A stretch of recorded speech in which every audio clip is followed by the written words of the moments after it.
Thank you for joining me, Andrew. Can you please let people know what you do and how long you've been working in the education sector for, please? Thanks, James. Well, I'm the education sector leader for Arcadis, and that covers all phases of education from schools and colleges through to universities. And my role really is about our sector strategy and our business plan. And that's all about really understanding what our clients in the sector care about, essentially. That mainly relates to their estates and how we can best support them unlock some of those challenges.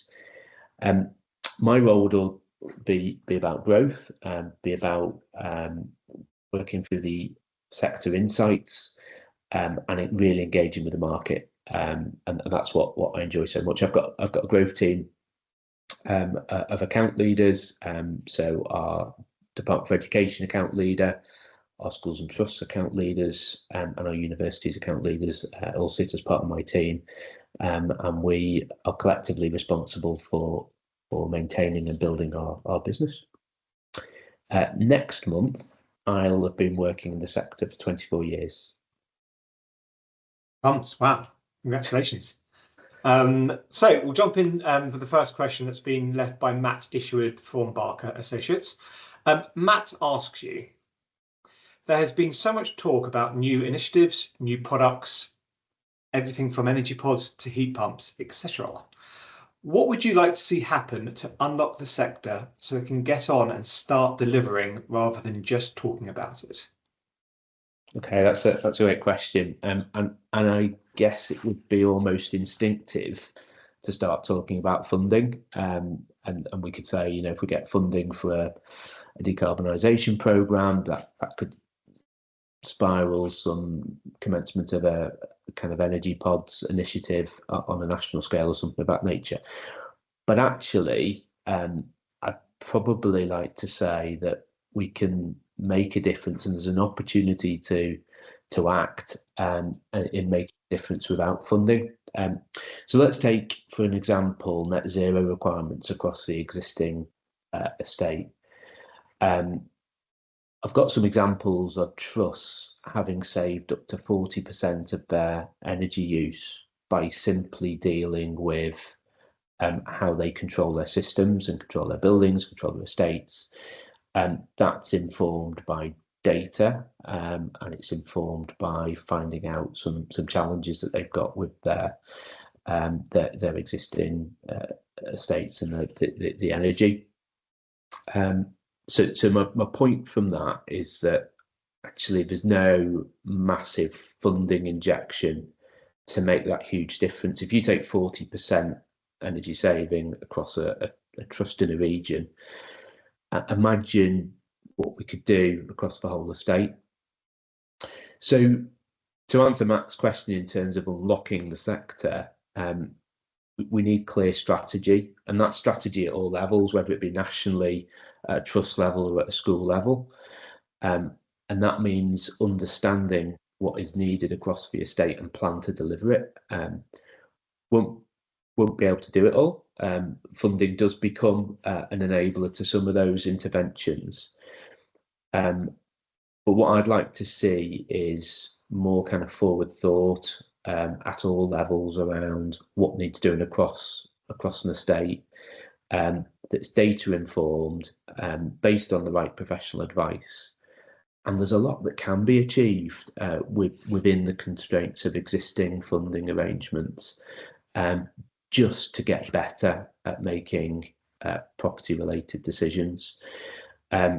So we could be sitting here in 12 months' time, having seen some of that momentum, just through people thinking through their strategies and having an appetite to get on and deliver them. Thank you for that. And onto a sort of question about sort of projects that yourself and your team have delivered recently. Which ones would be the most that you're most proud of, and why? I know you've probably got loads of examples, but if you could sort of pick out one or two, what would they be? Yeah. It is really difficult to select individual projects based on the variety that we come across. But I'll probably pick out kind of two themes, if you like, to kind of represent two ends of the scale. So, in one sense, I think about some of the very complex science and research projects that we're involved in. And take the University of Manchester, for example. Over recent years, the National Graphene Institute, Graphene Engineering Innovation Centre, and more recently also in Manchester, the Patterson Building, providing state-of-the-art cancer research centre. They are things that are really able to make a difference in our society. They lead to outcomes that can improve quality of life on a massive scale. And therefore, the projects and types of projects that as a team we can be really proud of. But I have to say, I'm equally excited about a school re-roofing project, and maybe it's the building surveyor in me, but to have an intervention in a school that stops a leak and leads to a sustainable and safe learning environment for a cohort of children, that I think is really impacting on learning outcomes and improving quality of life in an equal measure to some of our larger complex projects. For me as well, I think the volume of those projects that we do each and every year, from some very small condition improvement works to delivering them on a programmatic basis across trusts, I think they really do make sure that lots of children are receiving good quality education every day through an environment that is fit for purpose and safe and usable. So really do find those quite inspiring, even though the face of it could be quite a simple condition project. Thank you. And in terms of the education sector in general, what do you sort of think are the biggest challenges over sort of next year or so, in your opinion, and why?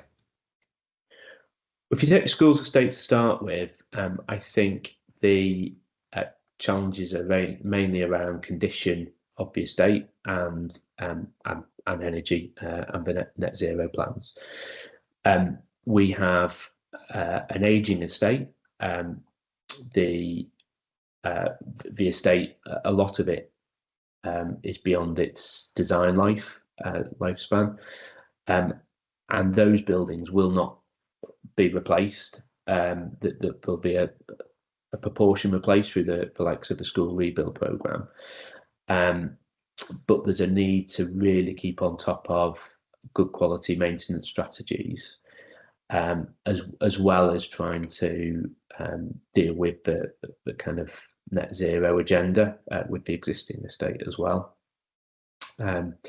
If you take the university estate, the challenges are not unrelated. There's still that kind of condition legacy, still that need for decarbonisation of huge estates in many cases.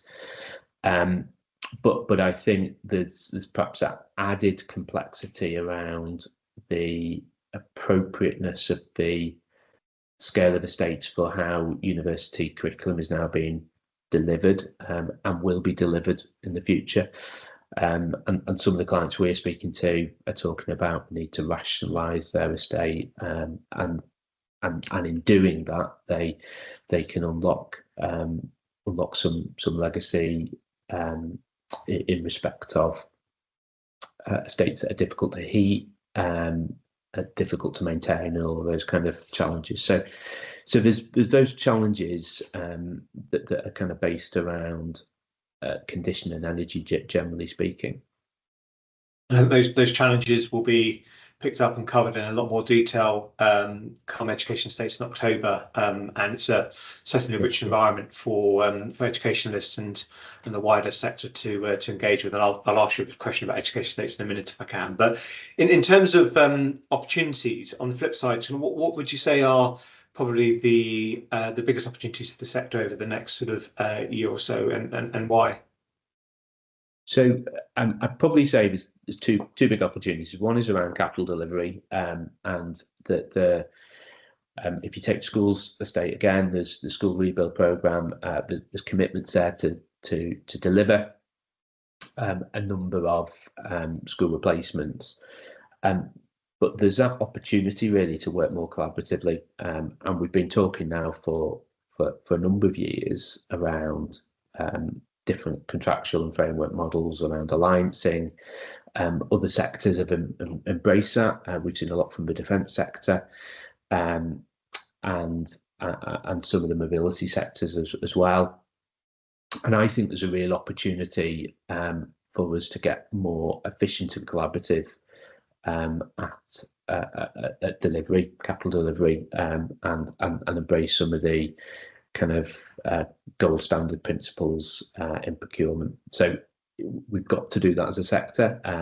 We've got to do it to maintain the capacity in the sector, to maintain the engagement of contractors and consultants, and I do see that as a real opportunity for reform and change. And the second point I'd make is around the opportunity to build skills around good quality estate strategy. And I'll maybe draw on the Academy Trusts sector by way of example. A lot of trusts are relatively new organisations, and there's been a need to build skills around estates related services, from estate strategy to estates management, and there's a real opportunity to do more around that, and the Department for Education has been supporting trusts in doing so, and there's lots of guidance around good estates management for schools, and that enables trusts to be able to look at their estate strategy and then deliver to that to make a real impact. They've got the opportunity to get the right level of data to make informed decisions around condition and energy, and just lead to better estates management. And I think that's a real opportunity for the sector. I think that is also the case at a universities level as well. We are seeing universities talk more about getting strategies that bring together the estate rationalisation with the decarbonisation agenda, with their condition challenges, to actually provide a much more holistic view of what they need to do and achieve. And I think that's again a real opportunity. Thank you. And Arcadis have been with us right from the start as one of our main sponsors alongside Galliford Try. In your opinion and that of your teams, what would kind of responsible bodies and kind of other clients get from attending education estates in Manchester? I think I love education estates. It's probably one of the highlights for us each year in terms of meeting with our clients, the market-based partners, and what we get from it is a real sense of collaboration. We use it as an outlet for our thought leadership. We use it to connect with our clients at on a huge scale, really. Everybody or the majority of those that we engage with are there, and it's a really great opportunity to do that. But more than that, I'd say we get some real outcomes from it. It's not just about attending the conference and collaborating and chatting, but actually you come away with a sense of having unlocked some challenges and facing those challenges as a sector together, whether it be client, contractor, consulting, organisation, but actually together working around and through those challenges to real outcomes. So yeah, we really behind education estates, and looking forward again to this year. Thank you for that, and we always enjoy your kind of key takeaways and the way you sum up Education States each year. So thank you to you and your team for all your support, and Andrew and a lot of his team will be there. So if you're attending in Manchester in October, say hi to Andrew, Mel, and the wider team. In terms of yourself, obviously you're really well known in the sector. You've been, I think you said, sort of 24 years working in the education sector. Could you share with the audience something that they might not already know about you? Okay. So I suppose as a Christian, outside of work, I'm involved in a number of church and faith-based activities. And one of those is a charity based in Stockport called Renewal Northwest, and I'm a trustee of that charity. And we support long-term unemployed individuals recovering from addiction, and it's about providing work-based experiences for those individuals, and as well as services for the wider region. And I guess the reason I mention that is what I'm seeing more and more in the work we do from an Arcadis point of view, in terms of social value, and the kind of strive to improve quality of life through our projects and through our work. I see that kind of alignment with some of those things I'm involved in outside of work, and that kind of desire to make a difference and support people and ultimately improve quality of life experiences. So it's quite nice for me to be able to bring those two things together. Even though it's not probably something I would talk about too much in a work setting. Thank you for sharing that. And my next conversation is with Alex Green. What question would you like me to ask Alex during our conversation? Right. Okay. So from a net, it's got to be net zero related for Alex, of course. I suppose from a net zero point of view, got lots of plans as a sector. And particularly where Alex is involved at that kind of engagement level, there's that huge opportunity. I kind of alluded to this a little bit earlier. Huge opportunity for impacts from behavioural change. However, given the scale of that piece across, whether it's just our schools estate or wider education estate, I guess the question for Alex is, will we actually get that across the line by 2030? And if so, how? How do we just get some real pace behind it? Thank you for that question. And Alex, that is a big question for you to answer. So I look forward to hearing your answer as well to that. Andrew, thank you very much for joining me. And we look forward to seeing you and your team at Education States in October. Thanks, James. It's been great.